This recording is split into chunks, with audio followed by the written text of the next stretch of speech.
عزیز طلباء السلام علیکم۔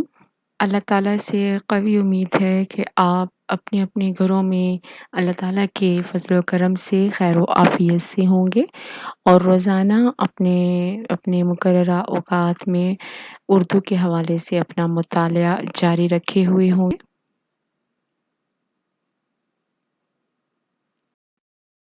عزیز طلباء، آج ہم آپ کی جماعت 11ویں کے مضمون اردو میں پڑھایا جانے والا ہمارا ایک تحقیقی مضمون کچھ ادب کے بارے میں پڑھنے جا رہے ہیں۔ کچھ ادب کے بارے میں ڈاکٹر عبادت بریلوی کی تصنیف ہے۔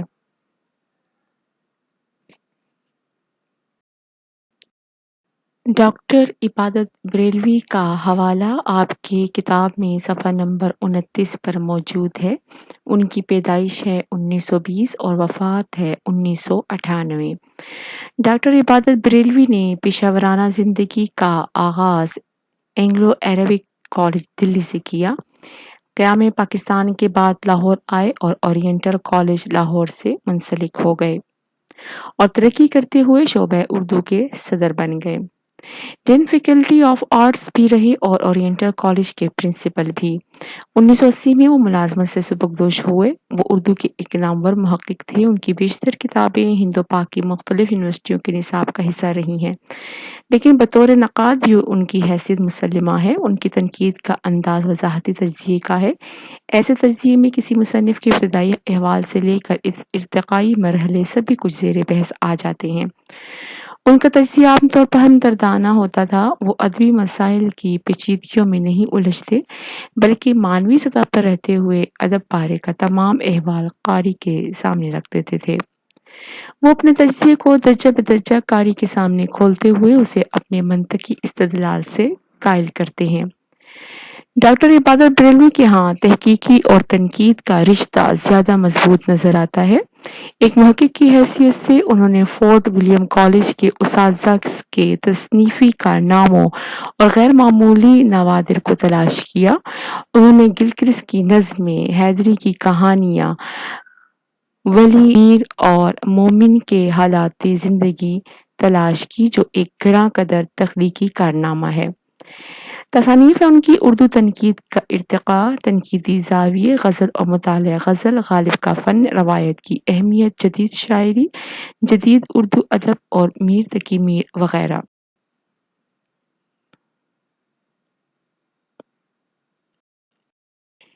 عزیز طلباء، اس سے پہلے کہ ہم کچھ ادب کے بارے میں پڑھیں، آئیے پہلے سمجھ لیتے ہیں کہ ادب ہے کیا۔ دراصل ہم یہاں دیکھتے ہیں اردو ادب کے حوالے سے اگر ہم بات کریں تو اردو ادب یا انگریزی ادب کسی بھی ہم اپنے خیالات کو، ہم اپنے تصورات کو یا آس پاس جو بھی ماحول کے مطابق جو بھی ہماری سوچ تخیلات میں جو بات آتی ہے اس کو انتہائی جمالیاتی انداز میں جب پیش کیا جائے تو اس کو ادب کہتے ہیں۔ یعنی کہ خوبصورتی سے خوبصورت الفاظ میں اس کو پرو کر اپنے جذبات کو، اپنے احساسات کو یا آس پاس ہونے والے کسی بھی چیز کو ہم جب پیش کرتے ہیں، لیکن شرط یہ ہے کہ وہ انتہائی خوبصورت الفاظ کے سانچے میں ڈھلے ہوئے ہوں، تو اس کو ہم اردو ادب کا نام دیں گے، ادب کا نام دیں گے۔ چلیے چل کر دیکھتے ہیں کہ مصنف نے اس میں ہمارے لیے کیا معلومات جو ہیں وہ فراہم کرنے کی کوشش کی ہے۔ صدیاں گزر گئیں، جگ بیت گئے، لیکن ازل سے ادب کا جو سوتا انسانی ذہن و دماغ، شعور، ادراک اور جذبات و احساسات سے پھوٹا تھا، وہ آج بھی اسی طرح بہہ رہا ہے۔ کہتے ہیں کہ زمانے بیت گئے، لیکن زندگی کی ابتدا سے جو ادب کا جو چشمہ انسانی ذہن و دماغ اور اس کے عقل و شعور اور جو عقل و فہم ہے اس سے جو پھوٹا ہے، وہ آج بھی اسی طرح جاری و ساری ہے۔ اس درمیان میں ہزارہ انقلاب آئے، زمانے نے 20 کروٹیں لیں اور دنیا کے نقشے کو بدل کر رکھ دیا، لیکن کوئی تبدیلی، کوئی انقلاب، کوئی حادثہ ادب کے اس بہتے چشمے کو خشک نہ کر سکا۔ ہم دیکھتے ہیں کہ بعض چیزیں ایسی ہوتی ہیں کہ زمانہ گزرنے کے ساتھ، انقلابات آنے کے ساتھ اور تبدیلیاں آنے کے ساتھ بعض چیزیں ختم ہو جاتی ہیں، بعض نئی وجود میں آ جاتی ہیں، بعض میں تبدیلیاں آ جاتی ہیں، بعض چیزوں میں ایسے حادثے رونما ہو جاتے ہیں کہ وہ اپنا جو معیار ہے یا اپنی جو ساکھ ہے یا اپنی جو زندگی ہے وہ قائم نہیں رکھ سکتی۔ لیکن یہاں مصنف کہتے ہیں کہ ادب کا جو چشمہ ہے وہ کبھی سوکھنے نہیں پایا، ان سینکڑوں سال گزرنے کے باوجود بھی کوئی بھی تبدیلی، کوئی بھی انقلاب، کوئی بھی زمانے کے حوادث جو ہیں اس کو ختم نہیں کر پائے۔ برخلاف اس کے جیسے جیسے زمانہ گزرتا گیا، وقت کے ساتھ ساتھ ادب کے قدم ترقی کی شاہراہوں پر برابر آگے کی طرف بڑھتے گئے۔ زمانے کی مشاطگی اس کو زیادہ سے زیادہ بناتی سنوارتی گئی، چنانچہ وہ وقت کے ساتھ ساتھ زیادہ سے زیادہ حسین بھی ہوتا گیا۔ وہ کہتے ہیں کہ نہ صرف یہ کہ اس کا چشمہ خشک ہوا، یعنی کہ نہ صرف یہ کہ ادب ختم ہوا، بلکہ زمانے کے ساتھ ساتھ یہ اور نکھرتا گیا۔ زمانے کی مشاطگی کہتے ہیں کسی کو بنانا، سنوارنا، ٹھیک ہے، تو یہ اس کو اور سنوارتے گئے اور زیادہ وہ جو ہے ادب اپنے اندر جو ہے وہ حسن لیے ابھرتا رہا، اس میں اور تبدیلیاں آتی رہیں اور یہ تبدیلیاں انتہائی خوشنما اور خوبصورت تھیں۔ اس میں زیادہ سے زیادہ دل موہ لینے والی کیفیت بھی پیدا ہوتی گئی۔ زمانے کے تغیرات و انقلابات اس کو ختم تو نہ کر سکے، لیکن اس کے اثرات کو ہر دور کے ادب نے ضرور قبول کیا اور بڑی حد تک وہ انہی تبدیلیوں، انہی تغیرات اور انہی انقلابات کے سانچوں میں ڈھلتا رہا۔ یعنی کہ جس طرح زمانہ جو ہے وہ تبدیل ہوتا رہا، بدلتا رہا، ہر دور میں ادب نے اس چیز سے اثر قبول کیا، اپنے اندر جو تغیرات، جو تبدیلیاں تھیں وہ اس نے اپنے اندر اس کو سمویا اور اسی سانچے میں ڈھلتا گیا جیسا کہ زمانے کی اونچ نیچ تھی۔ یہی وجہ ہے کہ ہمیں ادب میں ہر زمانے کی تہذیب کے اثرات کار فرما ملتے ہیں۔ وہ بالکل ایک عکس معلوم ہوتا ہے زمانے کے سماجی، معاشی اور اقتصادی حالات کا۔ زندگی کی ساری تصویریں اس میں ہمیں چلتی پھرتی اور جیتی جاگتی نظر آتی ہیں۔ کہتے ہیں کہ ہمیں ادب میں ہر زمانے کی تہذیب، یعنی کہ جو بھی جس زمانے کا بھی آپ ادب اٹھا کر دیکھ لیں، آپ کو اس زمانے، اس معاشرے، اس خطے کا سماجی، معاشی اور جو اقتصادی حالات ہیں وہ آپ کو ادب سے بآسانی مل جائیں گے، اور یہ زندگی کی سب جیتی جاگتی تصویریں جو ہیں وہ آپ کے سامنے آ جائیں گی۔ ادب آپ کو اس زمانے میں لے جائے گا کہ جس زمانے کے بارے میں آپ اس کے معلومات جو ہیں وہ حاصل کرنا چاہتے ہیں۔ لیکن آخر ادب کیوں پیدا ہوا؟ کیوں اس کا سوتا پھوٹا اور پھوٹ کر چشموں اور دریاؤں کی صورت اختیار کرنے کے بعد ہمیشہ ہر زمانے، ہر دور اور ہر ماحول میں برابر بہتا رہا؟ کیوں اس کو حوادث زمانہ کی باد سموم خشک نہ کر سکی؟ انقلابات و تغیرات کیوں اس کی راہ میں حائل نہ ہو سکے؟ وہ کیوں ہر زمانے کی زندگی کو سرسبزی و شادابی سے روشناس کرتا رہا؟ اور کیوں اس نے بعض اوقات خود زمانے کی بہتی ہوئی ندی کے دھارے کے رخ کو بدل دیا؟ وہ کہتے ہیں کہ کیا وجہ ہے ادب کے پیدا ہونے کی، اور پھر یہ کہ ادب پھیلتا گیا ہر زمانے میں، ہر دور میں، ہر ماحول میں، یہ برابر جو ہے اپنی جو جڑیں جو ہیں وہ پھیلاتا گیا۔ کوئی بھی زمانے کے آنے والے حادثے، کوئی بھی گرم ہوا جو ہے وہ اس کو بالکل دبا نہیں سکی، اس کو خشک نہیں کر سکی، اس کو ختم نہیں کر سکی۔ کوئی بھی زمانے کے آنے والے انقلابات اور تبدیلیاں جو ہیں اس میں رکاوٹ نہیں پیدا کر سکی، اور ہر زمانے کی زندگی کو سرسبز شادابی سے روشناس کرتا رہا۔ اور کیوں اس نے بعض اوقات خود زمانے کی بہتی ہوئی ندی کے دھارے کے رخ کو بدل دیا، یعنی کہ اس میں خود جو ہے وہ زمانے کے بدلنے کی صلاحیت موجود ہے۔ یہ سوالات ادب کے ہر اس طالب علم کے لیے ضروری اور اہم ہے جو ادب کے بارے میں سوچنا، سمجھنا اور اس کے متعلق کوئی صحیح رائے قائم کرنا چاہتا ہے۔ ان سوالات کو پوری طرح ذہن نشین کیے بغیر ادب کو پوری طرح سمجھا نہیں جا سکتا۔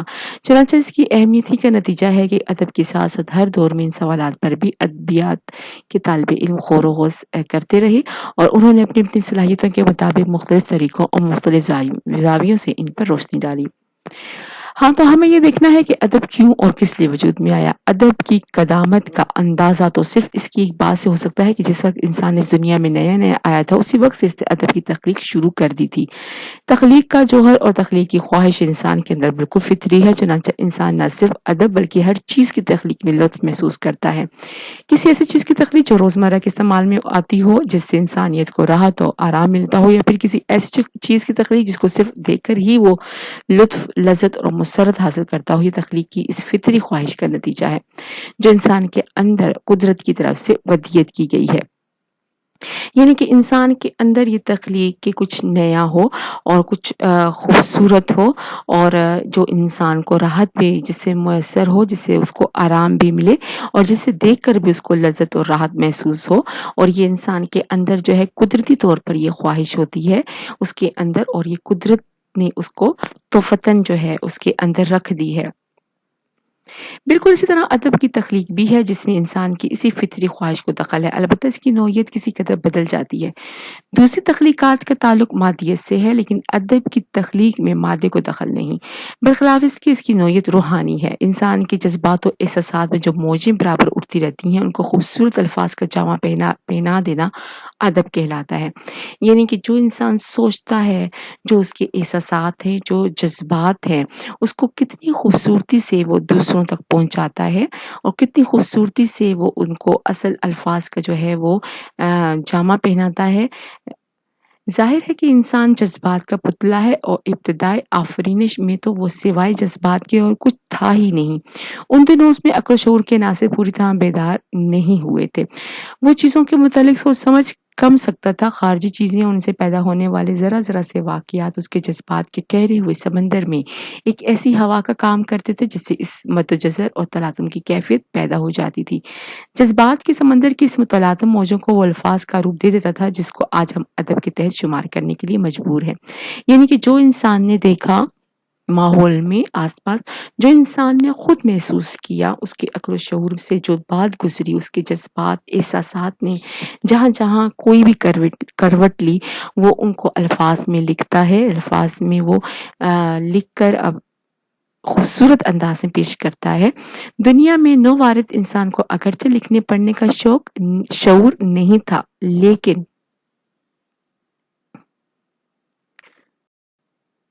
لیکن اس کے باوجود جہاں تک ادب کا تعلق ہے اس کی تخلیقی کوششیں جاری تھیں۔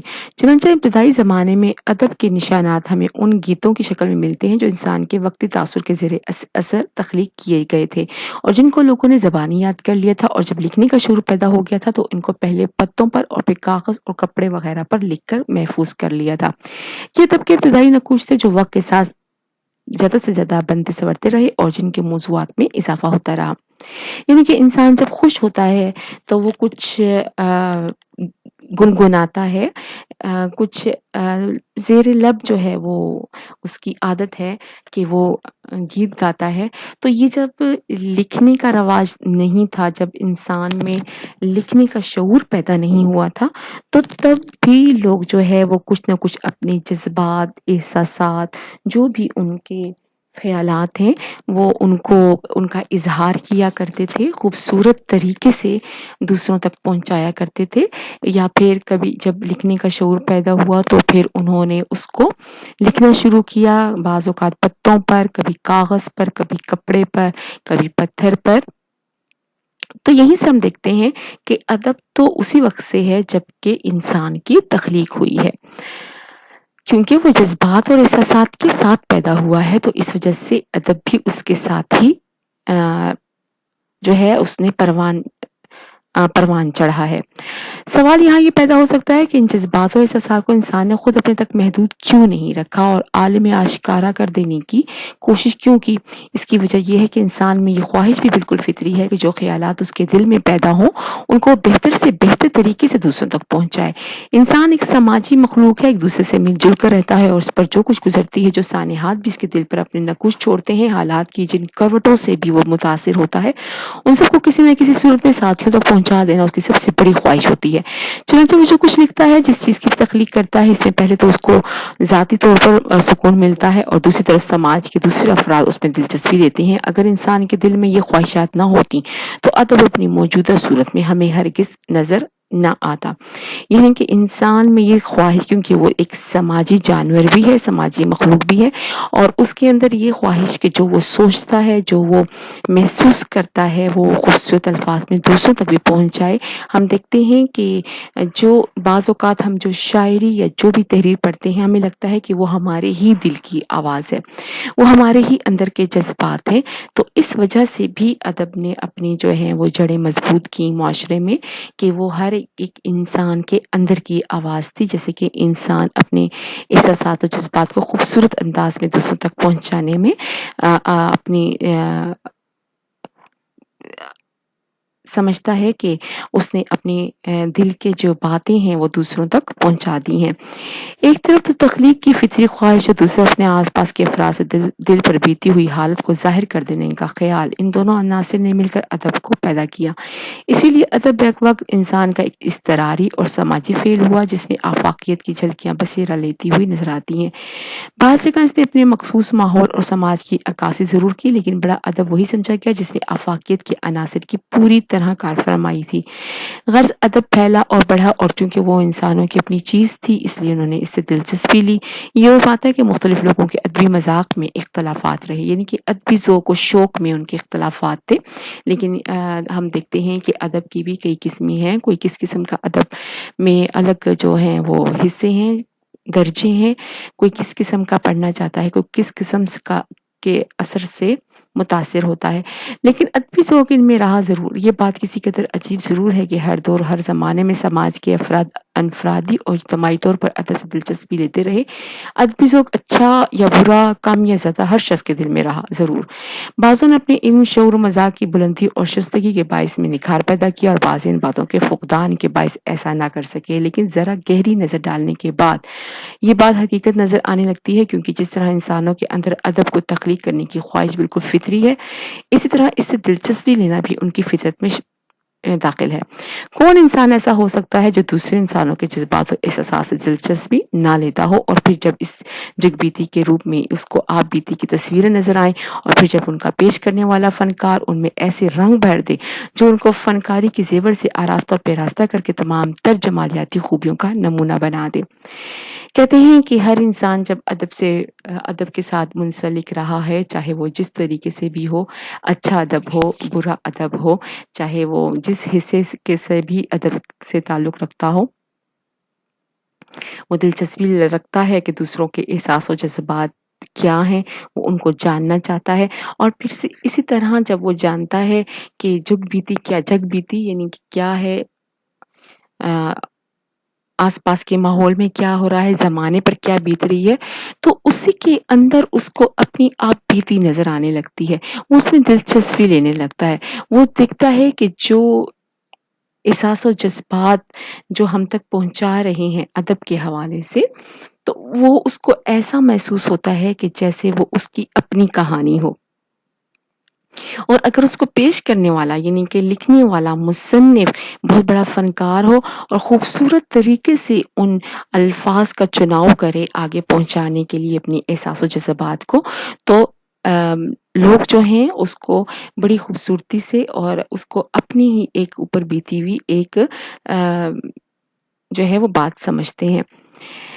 انسان کے اندر حسن کا احساس سب سے زیادہ قوی ہے اور وہ ہر لمحہ اور ہر گھڑی اس حسن کی تلاش میں رہتا ہے۔ ادب چونکہ فنکاری کے ساتھ ساتھ چند خاص خیالات اور چند خاص جذبات اور احساسات کو پیش کرنے کا نام ہے، اس چیز میں حسن کا پیدا ہونا لازمی ہے۔ اور جب کسی چیز میں حسن پیدا ہو جاتا ہے تو انسان اس میں دلچسپی لیے بغیر نہیں رہ سکتا، کیونکہ وہ فطرتاً حسن کا شیدائی ہے۔ چنانچہ ادب سے انسان کی دلچسپی کی بہت بڑی وجہ یہ بھی ہے کہ اس میں فنکارانہ اور صنعانہ حسن کی دنیائیں سمائی ہوئی ہوتی ہیں۔ وہ اس سے دلچسپی لیتا ہے کیونکہ اس کے وجود سے اس کے احساس جمال کو تسکین ہوتی ہے۔ یہ احساس جمال کوئی اٹل چیز نہیں، یہ بھی وقت، ماحول، حالات و واقعات اور افتاد طبع اور ذہنی رجحانات کے اختلافات کے باعث ایک دوسرے سے مختلف ہو سکتا ہے اور ہوتا ہے۔ لیکن احساس جمال کا ہونا ہر انسان کے اندر لازمی ہے، خواہ وہ کم ہو یا زیادہ، اچھا ہو یا برا۔ یہ ممکن ہے کہ ادب یا فنون لطیفہ کا ایک شاہکار ایک ہی وقت میں ایک ایسے انسان کی دلچسپی کا باعث بنے اور اس کے احساس جمال کو تسکین دے جس کے مزاج، افتاد طبع اور ذہنی رجحان میں اس شاہکار کی خصوصیت میں ہم آہنگی ہو، اور اس وقت وہی شاہکار ایک دوسرے انسان کی جس کے مزاج کو سے مناسبت نہیں طبیعت منغص کر دے۔ کہتے ہیں کہ ضروری نہیں کہ ہم جو چیز پڑھ رہے ہیں، جو چیز دیکھ رہے ہیں ادب کے حوالے سے، ایک انسان کو تو تقویت دے، ایک انسان کو تو اس میں دلچسپی محسوس ہو، اور کیونکہ اس کی طبیعت، اس کا رجحان، اس کا مزاج اسی حوالے سے ہے، اسی موضوع کے حوالے سے ہے، تو اس وجہ سے اس کو اس میں تسکین محسوس ہوتی ہے۔ لیکن دوسری جانب اگر کوئی انسان ایسے ادب میں سے ایسی چیز کا انتخاب کرتا ہے جس میں اس کا ذہنی رجحان اس طرف نہیں ہے، یا اس کا مزاج یا اس کے مزاج کے مناسبت سے وہ ادب نہیں ہے، تو وہ اس میں کیا سمجھے گا، اس سے وہ جو ہے وہ اس سے اس کی تسکین نہیں ہوگی۔ لیکن یہ ممکن نہیں ہو سکتا کہ کوئی بھی انسان کسی بھی خوبصورت چیز کو دیکھ کر متاثر نہ ہو۔ جہاں تک ادب کا تعلق ہے، اس میں تو حسن ہوتا ہی ہے، چاہے اس کے موضوعات بذات خود حسین نہ ہو بلکہ قریح اور بدصورت ہو۔ یعنی کہ ادب کے حوالے سے ہم جو بھی چیز پڑھیں، چاہے اس میں حسن ہو یا زمانے کی خوبصورتی ہو، یا زمانے میں آنے والی اونچ نیچ، یا زمانے کا جو مکروہ چہرہ ہے، معاشرے کا مکروہ چہرہ سامنے ہو، لیکن بہرحال یہ ادب ہی کا ایک حصہ ہے، ادب سے ہی تعلق رکھتا ہے۔ یہ تو فنکار کا کمال ہے کہ وہ بدصورت سے بدصورت چیز میں بھی حسن کی رعنائی اور دلکشی پیدا کر دے۔ بہرحال ادب ایک ایسا مقام ہے جہاں فنکار کی صنائی بدصورت چیز کو بھی حسن کے زیور سے آراستہ پیراستہ کر کے پیش کر سکتی ہے۔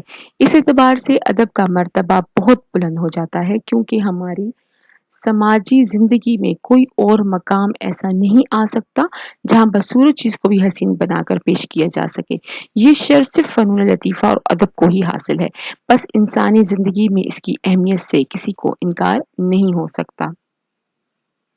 کہتے ہیں کہ یہ تو لکھنے والے یعنی کہ جو فنکار ہے اسی کا کمال ہے کہ وہ معاشرے میں یا آس پاس اگر کوئی مکروہ چیزیں بھی، اگر کوئی اخلاق سے گری ہوئی یا معاشرے کی نازیبا چیزوں کو بھی اگر پیش کرتا ہے تو وہ اس خوبصورتی سے پیش کرے کہ پڑھنے والے کو اس کی خوبصورتی اور رعنائی میں لطف محسوس ہو۔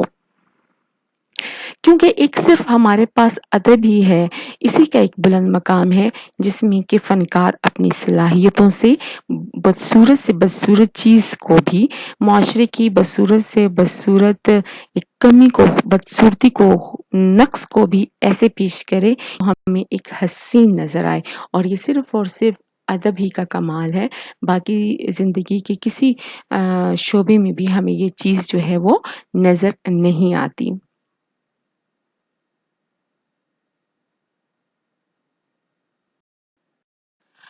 عزیز طلباء، امید کرتی ہوں کہ آپ گھر میں بھی اس کا مطالعہ جاری رکھتے ہوئے آپ مشکل آنے والے الفاظ تک رسائی حاصل کرنے کے لیے اپنے پاس اردو لغت کا استعمال کریں گے۔